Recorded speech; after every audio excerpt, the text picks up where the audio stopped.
Olá pessoal, bem-vindo e bem-vinda ao canal Amu Invest. ITIP11, o ITIP11, vale a pena? Venha saber.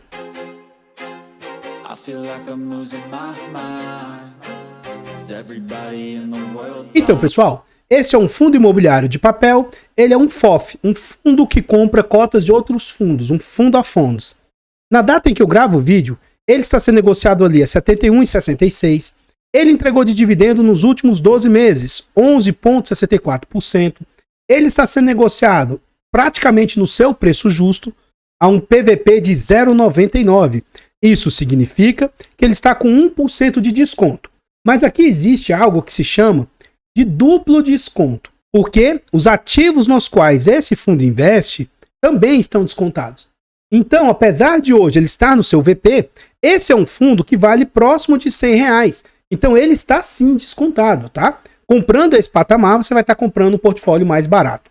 É um fundo com liquidez muito baixa, esse é um ponto de atenção. Atualmente ele negocia uma média de 67 mil por dia. Para mim, que compro pouco, eu não vejo problemas com isso. Mas esse é um ponto de atenção, dependendo do quanto que você consiga investir aí para entrar ou sair do ativo. Então, isso pode ser um impeditivo para você montar posição no ativo ou não. É um fundo que vem de uma variação positiva de 1% nos últimos 12 meses. No quesito de cotação, o que a gente observa? Já há algum tempo esse fundo vem sofrendo, né? Ele está ali nessa faixa de R$80, quando ele veio ao mercado lá em março de 2022. Chegou a beliscar R$85 lá em junho de 2022, mas ele entrou numa decrescente, vindo a beliscar ali próximo dos R$70. Isso lá em junho de 2023. Passado essa parte aí, o fundo esboça uma recuperação beliscando os R$80, caiu para 70, isso lá em abril de 2024. Estava com uma boa ascensão ali, negociado a R$85, mas recentemente, desde que houve a queda dos FIIs, esse fundo também caiu vertiginosamente. Atualmente, ele voltou a beliscar patamares ali próximos de R$70. Continuando no site, a gente vê algumas informações a respeito do fundo, tais quais o seu nome, o seu CNPJ. Este é um fundo para investidores geral, mandato renda, títulos e valores imobiliários. Ele é por prazo indeterminado e gestão passiva. Ele é semi-passiva porque o fundo tem até uma certa liberdade de investir lá. Sobre taxas, nós vamos deixar para ver dentro do relatório gerencial e não há que se falar de vacância para um fundo de papel. Ele conta ali com mais de 10 mil cotistas e mais de 748 mil cotas emitidas. Ele vale atualmente R$ 72,77, de novo, né? Esse é um fundo de base 100. Então, na verdade, ele vale ali próximo do 100, só que os ativos os quais ele está investindo hoje valem 72. E esse é um fundo pequeno, né? Frente ao nosso mercado atual, valendo ali na faixa de 54 milhões de patrimônio. O último dividendo entregue pelo fundo foi de 68 centavos. Continuando no site, a gente vê outras informações a respeito do fundo, como o dividend yield médio desse fundo. FOFs, para mim, eu acho que são uma boa investir em FOFs a partir de pelo menos 0,8 de dividend yield. Então a gente vê que esse fundo sempre teve um dividendo alto. Por vezes, o yield médio desse fundo chegou a beliscar 1,20%. Atualmente, ele está ali sempre próximo ao 0,90, até superando um pouco disso. E nominalmente dizendo, a gente vê que o fundo já entregou valores maiores, mas como esse é um fundo que investe em outros fundos de papel, neste momento aqui estava tendo bastante inflação e aí os fundos acabavam entregando mais. Atualmente, o dividend yield médio do fundo, ó, nominalmente dizendo, está na faixa de 0,68, entregou 77, 71 e as últimas entregas, ó, 68, 70 e 68. No dia 30 de setembro, o fundo pagou no dia 14/10, essa quantia de 68 centavos. Como esse vídeo é gravado com 2 semanas de antecedência, quando ele for ao ar, seguramente ele já vai ter anunciado o dividendo ali de outubro. E eu não sei se ele já vai ter pago lá em novembro o dividendo, porque assim, eu não sei se ele vai ao ar depois do 10º dia útil, né? Mas, pelo que eu vi do relatório, eu acho que vai ser um dividendo nessa faixa dos últimos meses. Eu não acho que vai superar 70 centavos, mas eu também não acho que vai vir muito abaixo desses 68, deve se manter mais ou menos nesses patamares, acredito eu. E aí, quando o vídeo for lá, a gente vai estar sabendo se isso se concretizou ou não. Aqui mais abaixo a gente vê a rentabilidade do fundo. É um fundo que durante alguns períodos conseguiu superar o CDI do período, vinha sofrendo com as quedas, né? Depois conseguiu recuperar aqui, ó, superando o CDI, mas com a queda recente do fundo aí, ele vem sofrendo. Então, desde que o fundo está no mercado, ele está com a rentabilidade de 20%. O CDI bruto está em 34%, o IPCA 12%, o IFIX 15% e o IDIV, que é o Índice de Dividendos das Ações, está em 27%. Então, pessoal, antes a gente continuar vendo mais a respeito desse fundo imobiliário, eu trago para vocês formas de apoio financeiro ao canal. Se você gosta do nosso trabalho e quiser nos ajudar, considere fazer uma doação para o Pix, muinvest@gmail.com. Qualquer doação é muito bem-vinda. Outra forma de apoio financeiro, o nosso canal conta com um clube de membros. Tornando-se membro aqui do nosso canal, a partir de 10 centavos por dia, R$ 2,99 por mês. É um valor barato, irrisório, acessível, mas que para o canal faz muita diferença. Tornando-se membro, além de nos ajudar, você vai ter, por exemplo, acesso antecipado a vídeos, lembrando que esse vídeo é gravado com 2 semanas de antecedência. Você tem preferência quando pede o vídeo, participa do nosso grupo do Telegram e tem desconto na nossa planilha de controle financeiro. Por falar na planilha, né? Essa nossa planilha é um ótimo produto, com muitas funcionalidades e muito versátil. Adquirir na planilha, ela te ajuda de inúmeras maneiras, principalmente, ela vai te ajudar a organizar seus ativos, vai te ajudar na sua declaração de imposto de renda e até no poder decisório de qual ativo comprar. E mais, né? Você não precisa fazer pagamentos recorrentes, você paga uma única vez e o produto é seu. Além do mais, comprando esse produto, você também vai estar nos apoiando financeiramente, então muito obrigado. Por fim, nós contamos com e-books, introdução aos fundos imobiliários, introdução aos FIAGROS. São e-books de ótima qualidade, baratos, acessíveis, com conteúdo muito agregador. Adquira os e-books, porque além de ser uma ótima forma de adquirir um produto bom, barato, né? Você também apoia o canal financeiramente, então desde já, muito obrigado. Aqui nós já estamos dentro do relatório gerencial. É um relatório de 9 páginas. É o relatório mais recente entregue pelo fundo. Tira a página 1, vai ter outras páginas que a gente também não vai ler, então é um relatório com poucas informações. Infelizmente, a maioria dos FOFs são dessa maneira. Então, objetivos do fundo. Esse é um fundo que tem por objetivo aplicar no mínimo 60% dele em cotas de FIIs. Então, note que o fundo tem liberdade para investir em CRIs, LCIs, LHs, LIGs. Então, ele já não é um FOF convencional que pode investir somente em outras cotas de fundos. Outra coisa, ele vai investir preferencialmente, mas não de forma exclusiva, a fundos que fazem parte dessa carteira, desse índice TEVA. É o próprio Banco Inter, tá? Que é a gestora do fundo, que faz diversos índices. Esse TEVA, eles seguem esse índice TEVA aí. Então, como é que funciona a metodologia do índice? O índice TEVA de fundos imobiliários tem como objetivo refletir o retorno total de preços e proventos de uma carteira diversificada de cotas de fundos imobiliários. Então, eles falam quais ativos entram no índice, quais saem, e o fundo tem que ter um percentual mínimo ali dentro desses ativos ali que estão no índice. Você não precisa comprar todos, mas ele tem que seguir o índice ali o máximo que der. É um fundo que cobra de taxas 0,30, tá? De taxas. É uma taxa bem interessante aí, não é uma taxa abusiva. Continuando no relatório, ele mostra a metodologia do índice. Então, como funciona o índice TEVA? O fundo tem que estar listado na B3, lógico, né? O fundo tem que ter, no mínimo, 70% do portfólio investido em papéis, em CRIs. Tá? Então, fundos aí como o CPTS, que às vezes tem um percentual alto em FIIs, pode ser que ele não entre aí. Ó. O volume de negociação tem que ser de 500 mil, pelo menos nos últimos 3 meses, 500 mil por dia. Ele não tem sobre índice de negociabilidade, não tem critérios. Pelo menos 95% dos dias, o fundo tem que estar sendo negociado em pregão. Ele não questiona se o fundo é um penny stock, aqueles fundos centavos, né, pequenininhos. Para ele investir em outros FOFs, eles não são elegíveis se ele tiver 50% ou mais da carteira investido em outros FIIs ou FIPs.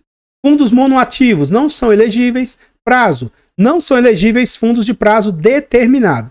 Governança, não são elegíveis fundos que não trazem relatórios periódicos nos últimos 2 anos. Então aqui são os critérios de elegibilidade. Questão de ponderação é mais ou menos o quanto que entra, né? Então, tipo de ponderação pelo valor de mercado. Lógico que um fundo tem maior valor de mercado, ele vai ter maior peso aqui no FOF. Número de emissões não tem critério para isso, não tem negociabilidade, não tem critérios. Periodicidade do rebalanceamento a cada 4 meses. Então, em março, julho e novembro são momentos que o fundo vai fazendo giro aí para tirar ou colocar novos ativos. Sempre no primeiro dia útil do mês, a vigência no segundo dia útil do mês. Data de referência dos dados para preços de eventos corporativos no mesmo dia do IFIX. Limite de peso por ativo, no máximo, 10%. Então, se algum fundo disparasse em tamanho de mercado aí, e por algum motivo ele passasse de 10% do IFIX, que é muito difícil isso, aí o fundo tem essa trava para que ele não passe de 10% por ativo. E aí o cálculo, essa parte aqui eu vou pular para vocês, tá? Porque aí eu já não vejo como sendo tão interessante. Aqui a gestão vai falar sobre o cenário macro, cenário interno também, fala também sobre várias outras situações, como é que ele está vendo os preços e tal. Toda essa parte eu vou pular.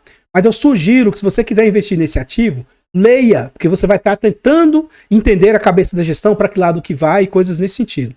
Então aqui, essa parte a gente vai ler, né? Fala sobre a queda do IFIX, de todos os ativos e de todos os segmentos vem caindo bastante. E aí o fundo anunciou 68 centavos, isso dá 0,94 de yield em relação ao fechamento do mês e 183% do CDI líquido. Continuando no relatório, ele fala que no mês, o ITIP, que investe em cotas de outros fundos, teve desempenho patrimonial negativo de menos 1,4%. O fundo encerrou o mês com deságio de 1% sobre o valor patrimonial.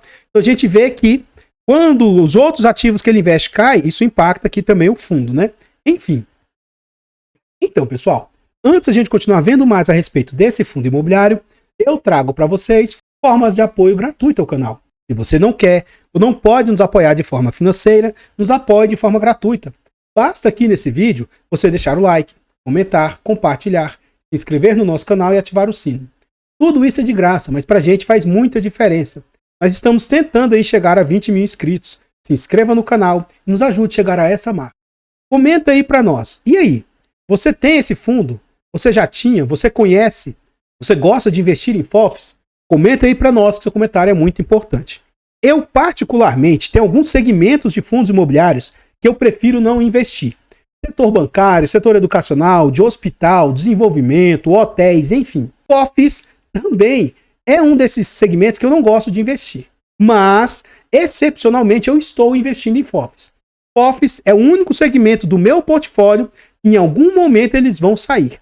Não são ativos que eu quero levar para o longuíssimo prazo. Então, atualmente, a minha estratégia de FOFs é carrego. Então, os FOFs que eu escolhi para o meu portfólio são FOFs que hoje têm um dividend yield mínimo de 0,8 por mês e no mínimo 10% ao ano. Esse é o principal critério para eu estar carregando um FOF. Porque futuramente, se e quando, tá? E eu acredito mais no quando. Quando os fundos se recuperarem, aí o meu objetivo é vender esses FOFs, oferindo ganho de capital, e aí eu troco os FOFs por outros ativos do meu portfólio, que esses sim são para longo prazo. Então, temporariamente, eu só estou investindo em FOFs porque eu vejo que eu comprar um ativo descontado, uma nota de 100, tá? Esse fundo aqui, teoricamente, ele vale mais ou menos 100. E eu poder comprá-lo hoje a 72, para mim, isso aqui é algo vantajoso. Eu não sei quando ele vai voltar a 100, mas se em algum momento ele voltar ali a 85, 90 reais, nós estamos supondo quem comprou ele a 72. Dá para você ter ali um grande ganho de capital nisso aqui. E aí você, dependendo do momento, você troca por outros fundos que forem mais oportunos aí, né? Então esse é o meu racional por trás. Então, sempre que eu falo de um ativo, eu tento dizer se eu tenho ou não, se eu sou conflitado ou não. Então eu sou conflitado. Esse é um dos FOFs que eu escolhi para ter no meu portfólio. Agora, o fato de eu ter esse FOF, o fato de eu ter o ativo, não é que ele é bom ou ruim. Isso não é que você tem que ter. Tá? Isso não significa nenhuma hipótese de indicação de compra, venda ou manutenção do ativo. Eu gostaria de reforçar com vocês o nosso objetivo de tentar chegar aos 20 mil inscritos. Então a gente estava ali, ó, menos de 17.900, né? Chegamos aos 17.900 e agora a gente está tentando chegar aos 18 mil. 18, 19, 20. Eu tenho certeza e convicção que com a ajuda de vocês a gente vai chegar nesse número. Então se inscreva no canal e nos ajude. Todos os nossos canais aí estão em outras plataformas. Vá nessas plataformas, siga, se inscreva, comente, compartilhe, que ajuda demais. Eu abro caixas de pergunta frequentemente lá no Instagram. Deixe a sua dúvida lá, que eu vou procurar atender com a máxima rapidez. Aqui nós já voltamos ao relatório gerencial, praticamente no final do relatório, né? E aqui a gente vê sobre as taxas, o que o fundo vem oferindo. Então, em setembro, o fundo teve de resultados 523 mil, menos que nos meses anteriores, né? Por isso que ele entregou um valor menor. Resultado total de 527 mil. E, infelizmente, né? É estranho, no momento que ele tem menor resultado, as despesas do fundo vão lá em cima. Então, um fundo que vinha tendo 30 mil de despesas, subiu para 48 mil, né? Estranho, né? Então, enfim. Mas a gente vai calcular pelo acumulado dos últimos 3 meses. Então, a gente vai pegar o trimestre de 2024 aqui e ver o que esses 111 mil representam frente aos 1 milhão e 600 que o fundo receitou. Então, vamos ver aqui na prática, ó, 111, que eu vou arredondar para 112, isso vezes 100, dividido por 1 milhão 650. Então, nos últimos 3 meses, a taxa do fundo está em 6,78, o que é uma taxa bem interessante aí, bem aceitável, né? Continuando, a gente vê sobre as distribuições, a gente vê que o fundo vinha em linha a mais ou menos 68, 70 centavos. Eu acho que ele consegue continuar mantendo esses patamares frente ao que a gente está vendo no mercado atualmente, né? Então, acho que não vai cair tanto disso aí, não. E aqui a gente vê as principais posições do fundo, valores e tal, né? Número de cotistas. Principal posição do fundo, KNCR, um fundo da Quineia, muito bom por sinal, 9,54%. Canip, outro fundo da Quineia, muito bom por sinal, 9,53%. Eu não gosto, mas está entre os maiores fundos do mercado, o MXRF, né? Então o fundo tem ali 8%. O Iridium, o fundo está sofrendo muito com o Iridium, mas está lá, 6,47%. E tem até fundos bem ruins, tá? Mas na época não se sabia, então não tinha como, né? E os fundos estavam não havia problemas gravíssimos, né? Então, ó, ele tem HCTR, 1,91% do portfólio, Deva 11 com 1,61%, tem o Versailles com 0,22%, então ele tem algumas tranqueiras aí, essas sim podem trazer algum prejuízo aí para o portfólio do fundo, mas não é nada severo, tá? Se a gente for exagerar aqui, ó, 2, 3,5%, 4%, então hoje mais ou menos 4% do portfólio, ele está com bastante dificuldade nesses ativos aí. Todos os demais são ativos aí que não tem nada gravíssimo deles aí no mercado, né? Então, não vejo nada asseverando aí o portfólio do fundo. E aqui é a última página, como eu disse, né? Então você tira a primeira e a segunda página. Tira mais 2 ali de informações que não foram lidas. Eu acho que daria para ter um pouco mais de informações dos relatórios, principalmente dos FOFs, né? Mas são suficientes para você ter pelo menos um embasamento mínimo aí do seu poder decisório, né? Então, pessoal, o que eu tinha para trazer a respeito desse fundo imobiliário são somente essas informações. Eu gostaria de agradecer imensamente todos vocês que nos apoiam, seja de forma gratuita, seja de forma financeira. Considere se inscrever aqui no canal e nos ajudar a chegar aos 20 mil inscritos. Desde já, muito obrigado. Eu vou ficando por aqui e eu espero encontrá-los nos próximos vídeos. Fiquem todos com Deus. Um bom dia, uma boa tarde, uma boa noite e fui! I feel like I'm losing my mind. 'Cause everybody